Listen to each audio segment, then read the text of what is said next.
봉독한 말씀 중심해서 마음과 육체의 잠자리라는 제목으로 하나님 말씀 상고합니다.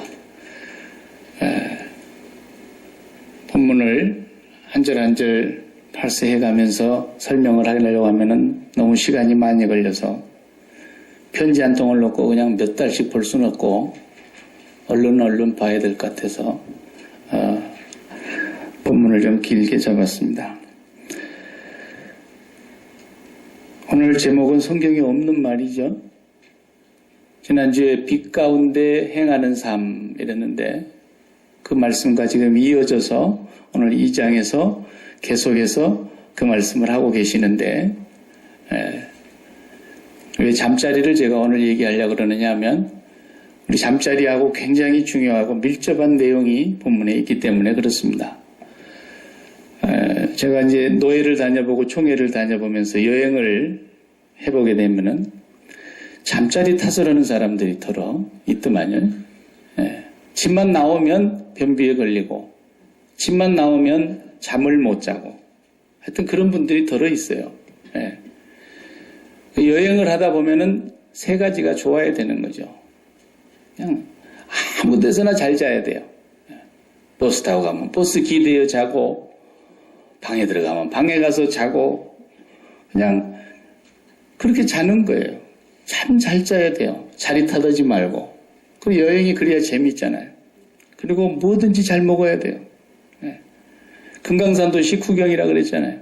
그러니까 잘 먹고 잘 자고 화장실 가서 볼일도 잘 보고 하여튼 이렇게 해야 여행이 즐거운데 자리 탓을 하면 이 잠자리가 바뀌면 우리가 어릴 적에 다 애 키워보니까 저희 집 애들도 셋이나 됐지만 그런 애들이 있더라고요.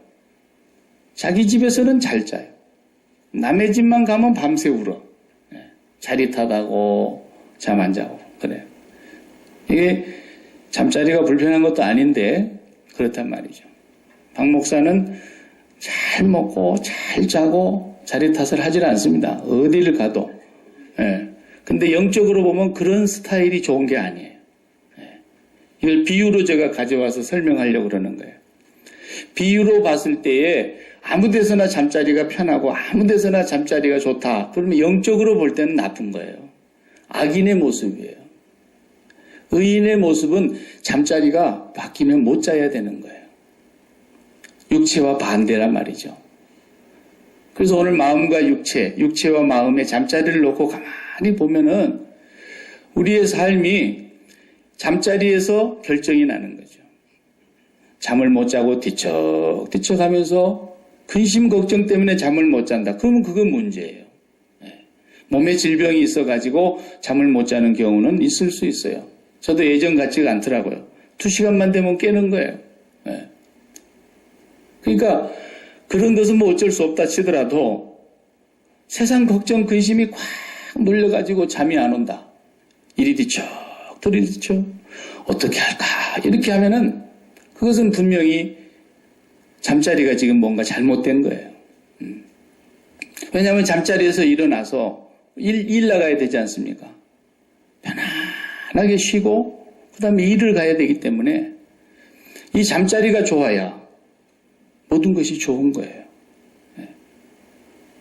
그래서 신앙생활은 육체의 잠자리가 우리 집에 있지만은 마음의 잠자리, 우리 영혼의 안식처, 잠자리, 쉬는 곳, 그곳이 어디냐라는 거예요.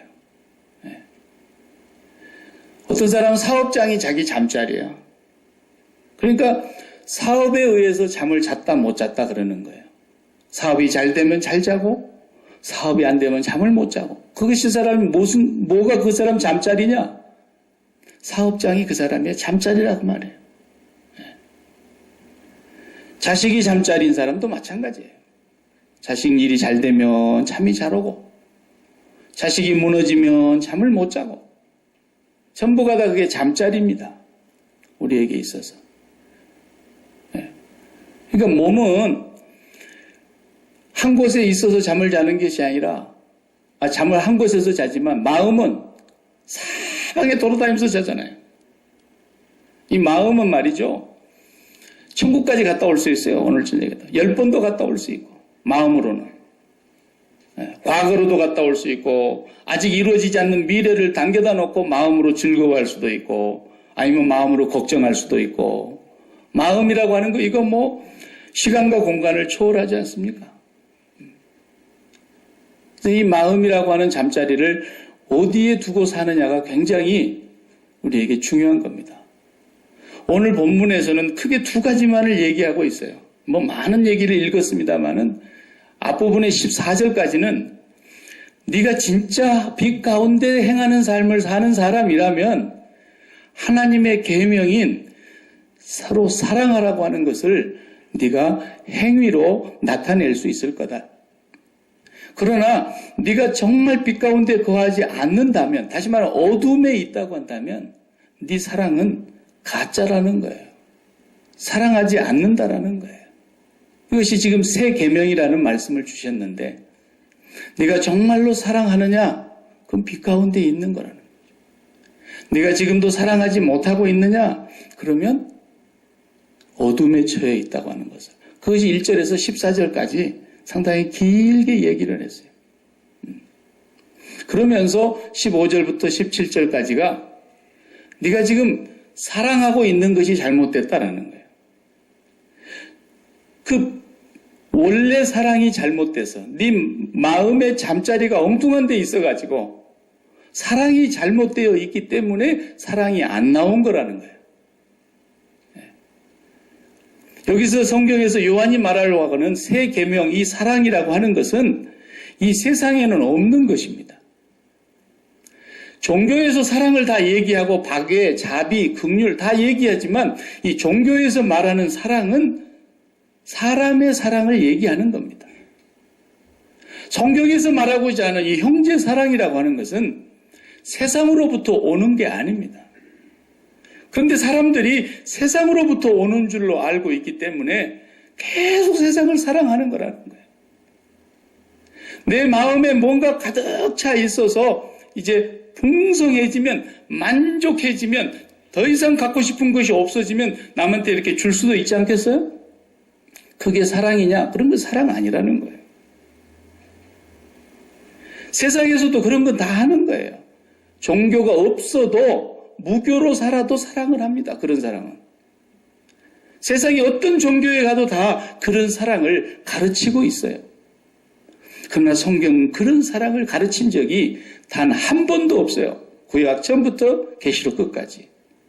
왜? 이 사랑은 세상으로부터 온 것이 아니요 아버지께로부터 오는 것이기 때문에. 아버지께로부터 오는 이 사랑을 받은 사람만 아버지가 말씀하시는 이 새 계명인 사랑을 자연히 할 수가 있게 되는 거기 때문에 이 사랑은 노력해서 되는 것이 아닙니다. 이 사랑은 내가 사랑하려고 애를 쓰고 좋은 마음 써가지고 좋은 일 보고 좋은 데 가려고 마음씨 곱게 써가지고 나오는 사랑이 아니란 말이에요. 이 사랑은 아버지께로부터 흘러나오는 사랑이에요. 그렇기 때문에 내 마음의 자리가 어디에 있느냐, 이것에 따라서 그 사람이 빛 가운데 있느냐 어둠에 있느냐가 결정이 되는 거고, 빛 가운데 있으면 사랑이 나오는 거고 어둠에 있으면 사랑이 나온다고 생각하는 그 사랑이 전부 가짜 사랑이라는 거예요. 그 가짜 사랑이라는 걸 뭘로 알 수 있느냐? 한마디로 알 수 있는 것은 이것입니다.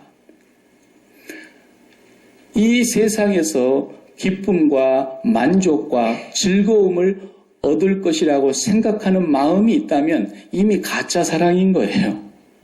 성경이 그걸 말하는 거예요. 요한 1서 2서 계속해서 그 얘기하고 있어요. 요한 1서 끝장까지 그 얘기하는 거예요. 네. 자, 자식 사랑합니다. 저도 그런 얘기 듣고 많이 자랐어요. 다 네 잘 때라고 그러지. 예? 공부해라 이놈아. 다 네 잘 때라고 그러지 나 잘 때라고 그러느냐. 이런 말을 부모들이 한단 말이에요. 자, 저기 자식 사랑이라고 생각하는 거예요. 그것은 사랑이 아닙니다. 성경에서 말하는 사랑은 그거는 아니, 성경은 그걸 보고 뭐라 그래요? 네가 지금 어둠 가운데 있다라는 거예요. 성경은. 자식을 사랑하면 자식이 잘 돼도 그저 그렇고, 예? 자식이 아주 안 돼도 그저 그래요, 그냥. 그런데 자식이 잘 되고 못 되고를 떠나서 내 마음 안에는 그것을 넘어서는 놀라운 사랑이 있는 거예요. 그 사랑이 아버지의 사랑이고 아버지의 마음으로부터 흘러나오는 사랑인데 그 아버지의 사랑과 내 사랑, 아버지의 마음과 내 마음이 딱 마주치면 그때 뭘 깨닫느냐 하면 내 마음에 기쁘지도 않고 슬프지도 않는 그 자식에 대한 생각이 하나님의 생각이 있었구나. 이걸 깨닫게 되는 거예요. 하나님의 사랑이, 하나님의 생각이, 하나님의 뜻이 저 자녀에게 계시는구나. 내가 생각하는 것보다도 생각할 수 없는 차원 높은 하나님의 사랑의 생각이 저 자녀에게 있구나. 이걸 깨닫게 되기 때문에 진정한 사랑이 오면 이 세상에서 어떤 일로 인해서 내 마음이 요동치지를 않게 된다는 거예요. 사도 요한은 그 사랑을 맛보았냐라는 걸 지금 얘기하려고 그러는 거예요. 그 사랑 안에 있는 사람이 빛 가운데 거하는 사람인데 그 말이에요. 사업이 잘 되면 기쁘고 즐겁고 만족스러울 수 있죠.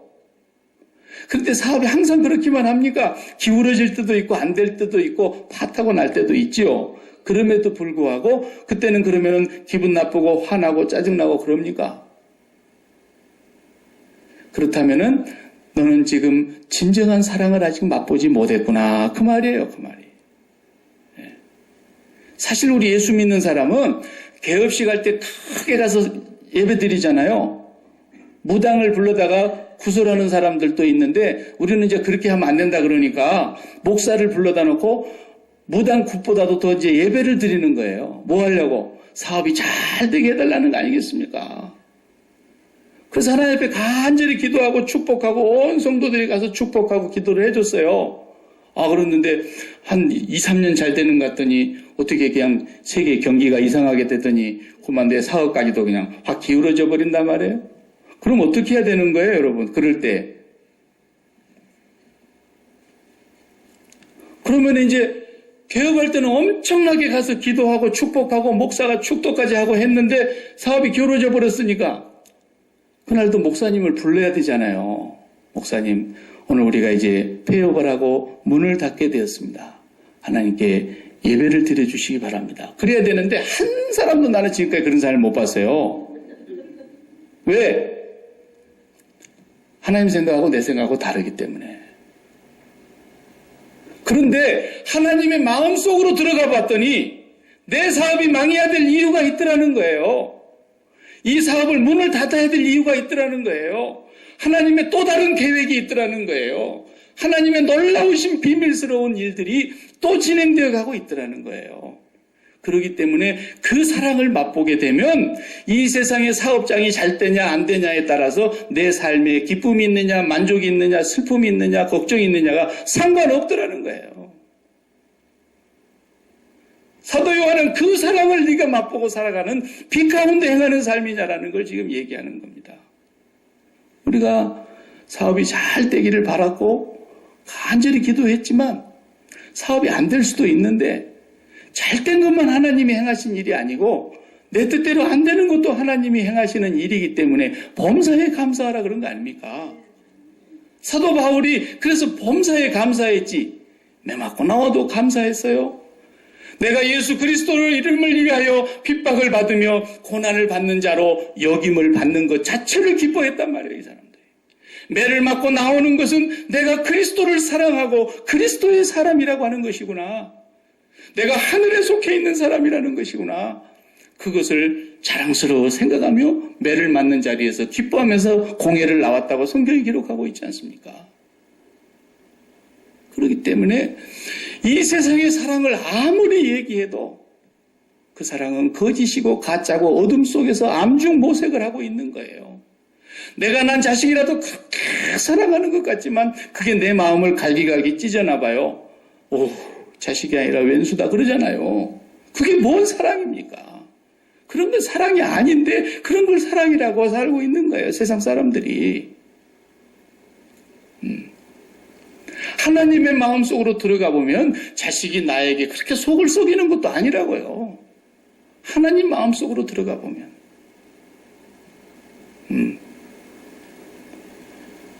그래서 우리 복음 찬송가에 그런 얘기 있지 않습니까? 아버지, 당신의 마음이 있는 곳에 나의 마음이 있기를 원해요. 내가 막 잘 못 부르는데 그냥 나와서 부르라고 하면 잘 불러도 그런 노래 우리 가사 생각나죠? 하나님 당신의 마음자리가 어디입니까? 내 마음이 잠자리를 하는 곳이 어디냐라는 거예요. 내 마음이 잠자리를 하는 곳은 몸이야 어디든지 가서 잘 먹고 잘 자고 그럴 수 있지만 영적으로는 이 마음이라고 하는 것은 한 자리 외에는 잠자리를 준 적이 없어요. 하나님께서. 이 우리 마음이 잠을 자는 곳은 하나님의 품 안에 밖에 없어요. 거기만 잠자리가 되기 때문에 사랑하는 자에게 잠을 주시는도다 그랬고요. 네. 그래서 그 마음이 하나님 안에 들어갔을 때, 그 하나님 안으로 들어가려고 그러니까 하나님 마음을 알아야 될 거 아니겠어요. 그래서 우리가 사람이 살다 보면은 꼭 오래 살아서 정든 것이 아니라 마음이 통하는 사람이 있단 말이에요. 마음이 딱 통하는 거예요. 그러면 그 마음자리에서 둘이가 하나가 돼버리는 거예요. 한 입을 덮고 있다고 마음자리가 항상 같이 있는 것만은 아니란 말이에요. 한 입을 밑에 있으면서도 딴 마음을 품고 있는 사람이 있을 수 있어요.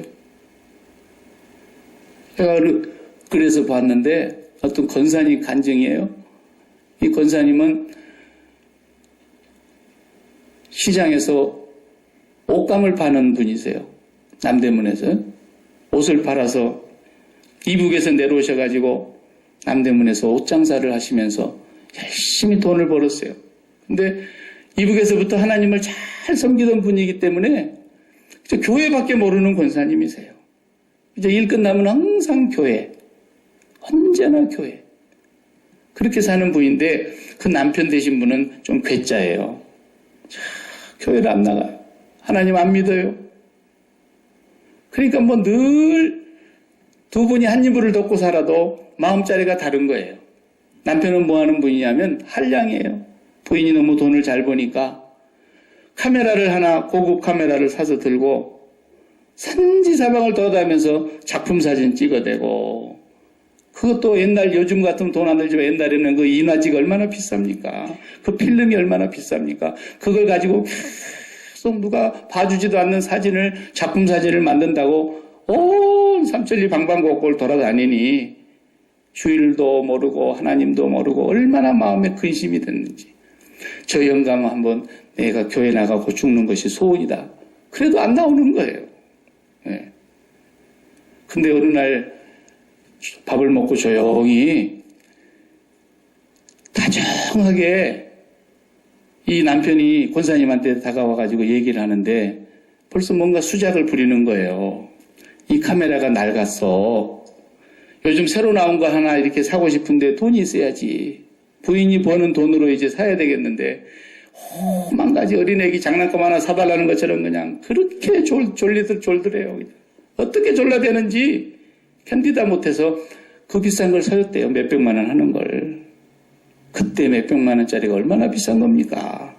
딱 사줬는데 그걸 가지고 났더니 이제는 뭐 일주일 돼도 안 들어오고 길게는 20날이 돼도 안 들어오는 날도 있더라는 거예요. 완전히 그냥 카메라에 미쳐서 돌아가는 거예요. 예. 그러더니 어느 날 집에 딱 들어왔는데 사색이 돼서 왔더래요. 다 죽어가지고. 왜 그런 거 말도 안 하고 밥도 안 먹고 계속.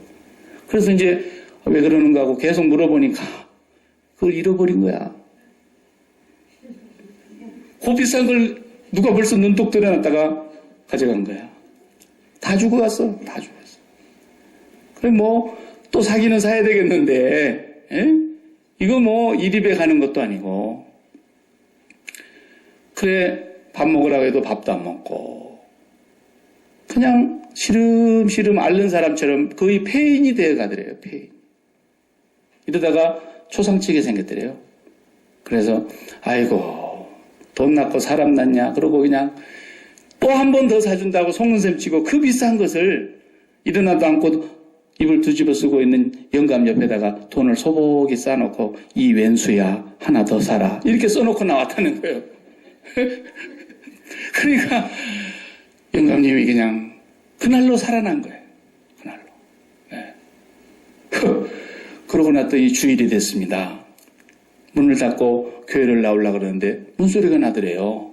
그 뒤를 돌아보니까 쫄쫄쫄 따라 나오더래요. 그래서 어디 가려고 그러냐고. 그러니까 나도 당신 관대 한번 가보려고. 네. 그 얘기예요. 마음자리가 통했다라는 거예요. 이 남편은 이북에 고향 두고 부모님 떠나서 와가지고 정을 붙이지 못하고 사는데 그래도 부인이 벌어서 먹을만해지니까 이제 취미생활 하나 하고 그냥 사는데 그 사람 마음은 카메라예요. 카메라만 있으면 즐거운 거예요. 카메라 들고 산지사방을 가서 찍기만 하면 행복하고 거기가 자기의 마음자리고 거기가 자기의 잠자리예요. 그게 쉬는 자리예요. 그러니까 아무리 교회 가자 그래도 기뚱으로 들리는 거죠. 그 비싼 것을 사주고 났더니 이제는 집에도 안 들어오다가 그걸 잃어버리고 난 그 마음자리를 잃어버리니까 이 사람이 죽어가더라 그러잖아요. 죽어가더라. 그래서 권사님이 이 마음을 알고 하나 더 사줬더니 그 마음자리에 가서 남편하고 만난 거예요. 그러고 났더니 그 남편이 이 부인의 마음을 또 안 거예요. 교회 가자 말 한마디 안 했는데 그 다음 주일에 쫄랑쫄랑쫄랑 개 따라오듯이 그냥 따라오더라는 거예요. 네. 우리가 하나님의 마음자리를 알아야 된다니까요.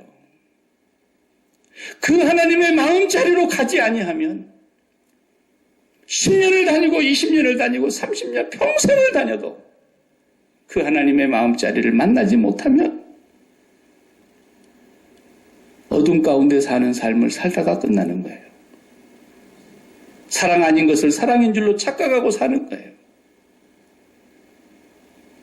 십자가 그늘 밑에 나 쉬기 원하네. 415장 그 찬양 있죠. 십자가 그늘 아래 나 쉬기 원하네.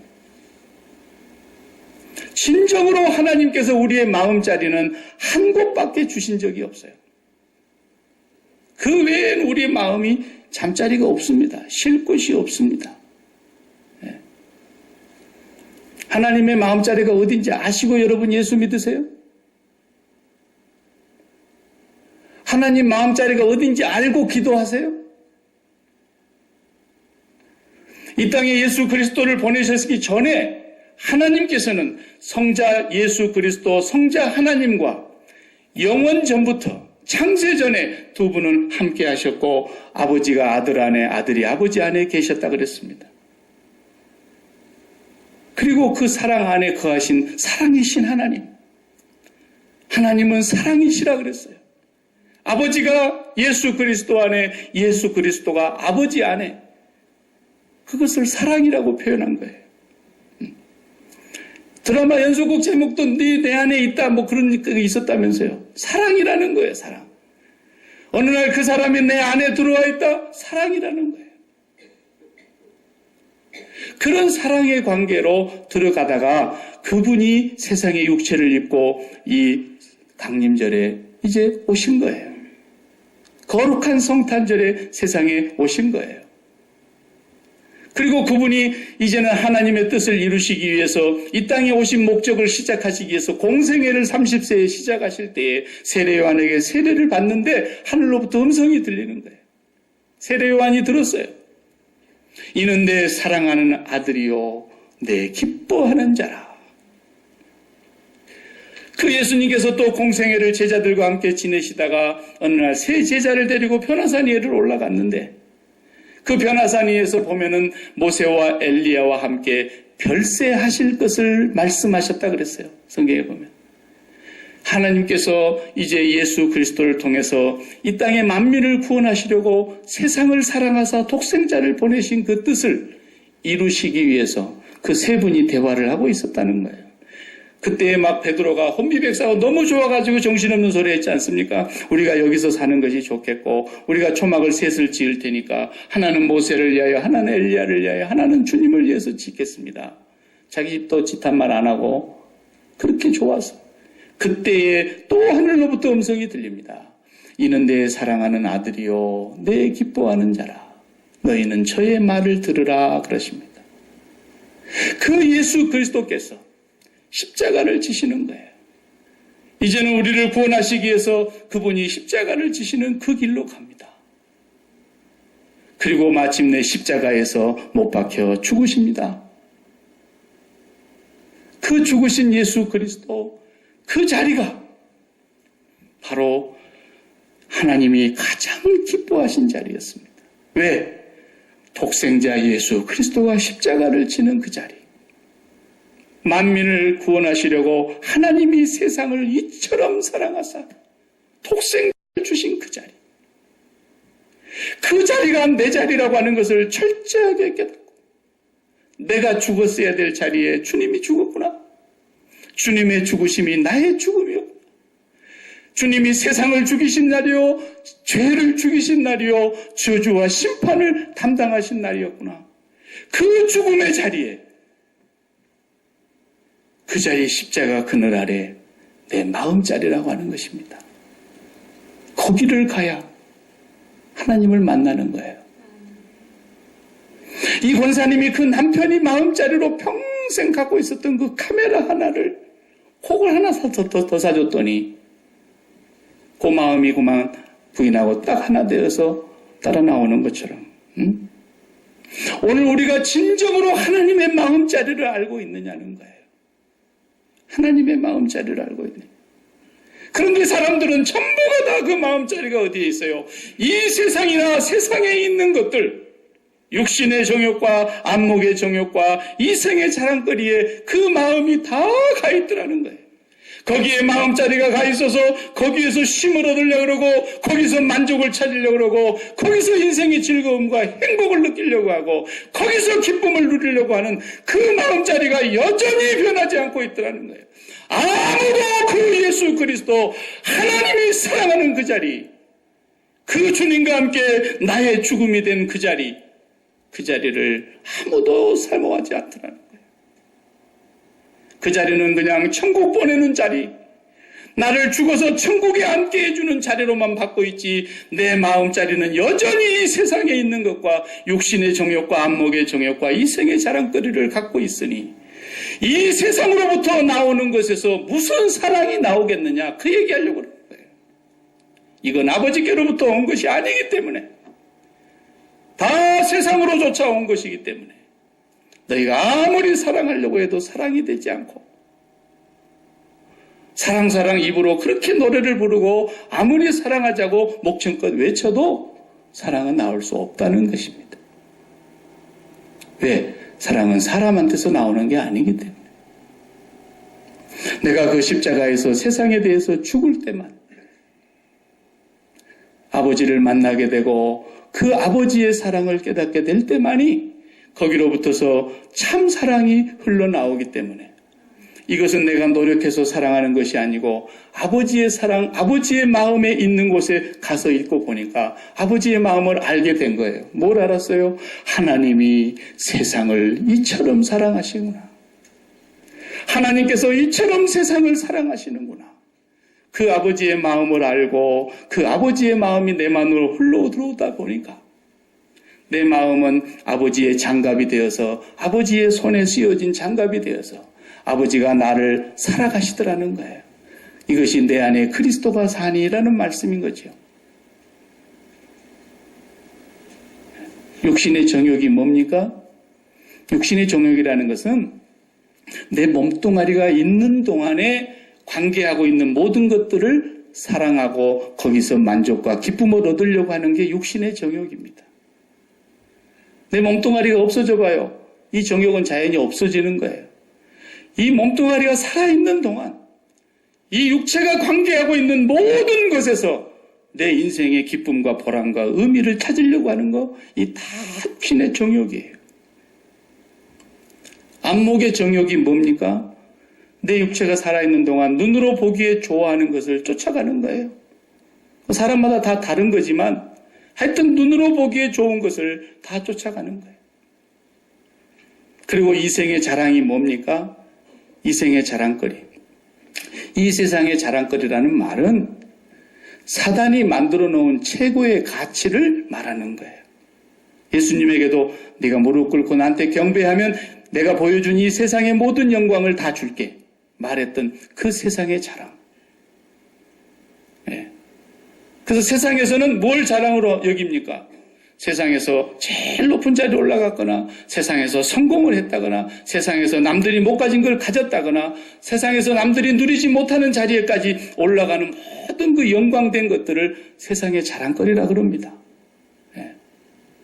그래서 마귀가 너 굉장해 라고 말해주는 그 자리죠. 그것을 아담과 하와도 거기에 속아서 먹음직한 육신의 정욕과 범직한 안목의 정욕과 지혜롭게 할 만큼 탐스러운 이 세상의 자랑거리에 아담도 속았고 예수 그리스도 둘째 아담이 왔을 때도 여전히 또 그 마귀 그놈은 높은 것에 먹을 것을 가지고 떡을 만들어라고 돌로 떡을 만들어라.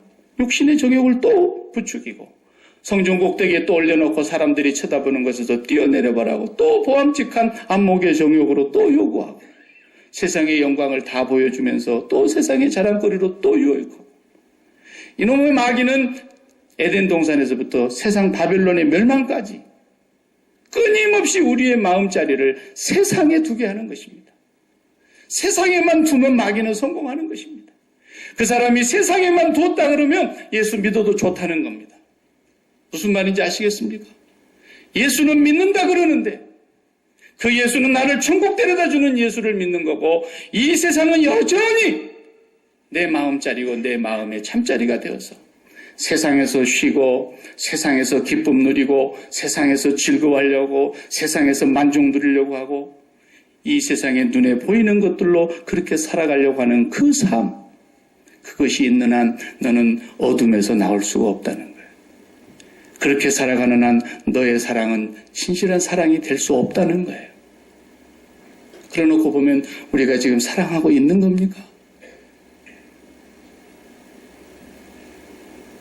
우리의 기도의 제목은 하나님의 마음자리를 알게 해달라고 기도해야 하고 그 마음자리로 가서 거기에서 하나님을 만나서 그 하나님의 사랑을 내 마음속에 물 흐르듯이 하나님의 사랑이 내게 흘러 들어와야만 그때야 비로소 내 속에서 아버지의 사랑이 흘러나가게 되어 있기 때문에 이 사랑은 아무 조건이 없는 사랑이고 더 이상 내가 무엇을 얻을까 하는 것이 없는 사랑을 말하는 것입니다. 하나님의 사랑을 체험하고 나면 더 갖고 싶은 것이 없어지는 것이 하나님의 사랑의 특징입니다. 그렇기 때문에 자식이 잘못된 길로 가는 것 같아도 속이 무너지는 게 아니라 그 자리에서 마음을 쉬는 것이 아니기 때문에 자식이 좀 잘못될 수도 있어요. 내가 원하는 대로 안 될 수도 있어요. 내 인생의 길이 내가 원하는 계획대로 안 될 수 있어요.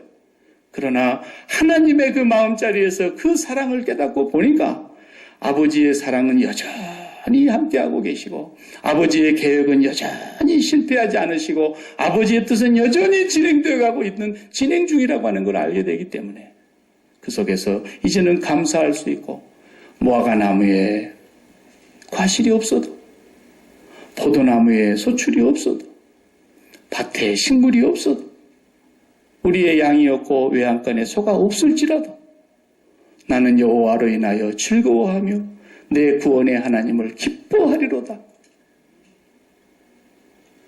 그 사랑이 어디서 나오느냐? 내가 십자가에서 죽는 자리에서 나오는 겁니다. 그 자리가 하나님이 오늘 또 가장 사랑하는 하나님의 마음자리라는 것을 기억하시기 바랍니다. 어느 누구도 따라가서는 안 됩니다. 목사를 따라가서도 안 됩니다. 나를 따라오라는 목사도 사기꾼입니다. 어디로 가야 합니까? 목사, 장로, 권사, 집사 누구라도 내가 그 사랑을 깨달았으면 거기로 가라고 안내해 주는 사람인 것입니다. 거기 밖에는 당신의 쉴 자리가 없습니다. 이걸 안내해 주라고 지금 우리 이 땅에 살려놓고 있는 것이고 아직 그 자리를 못 만났으면 그 자리를 만나도록 하나님 앞에 부르짖어 기도해야 될 것입니다. 무슨 기도하고 있는 것입니다. 아직도 그렇게 세상을 사랑하고 있는 그 세상 기도를 하고 있는 것입니까, 여러분들? 기도 제목을 싹 바꾸세요. 내가 오늘 또 이 십자가에서 그리스도와 함께 죽고 내 마음이 하나님 자리로 가기를 소원합니다. 그 남편이 그렇게 좋아했던 그 자리로 아내가 한 번 딱 갔더니 거기서 만나서 일이 이루어지고 거기서 기적이 경험이 되는 것처럼 내 인생은 하나님의 마음자리에 한 번만 가면 거기서 그분의 사랑을 만나면 거기서 그분의 사랑이 내게 기울어지면 우리 인생의 문제는 이제 빛 가운데로 나아가게 되어 있는 것입니다. 기도 제목을 바꾸세요. 기도 제목을 바꾸세요. 하나님의 마음자리에 나도 있게 해달라고 울부짖어 기도하세요. 행복하며 기도하세요. 내가 그 마음자리에 같이 가고 싶다고 그 자리를 사모하세요. 그게 우리의 신앙이 사는 길입니다. 나머지는 그분 안에 들어가 보면 여러분의 인생의 모든 계획과 뜻이 그대로 진행되어 갈 것입니다. 기도하십시다.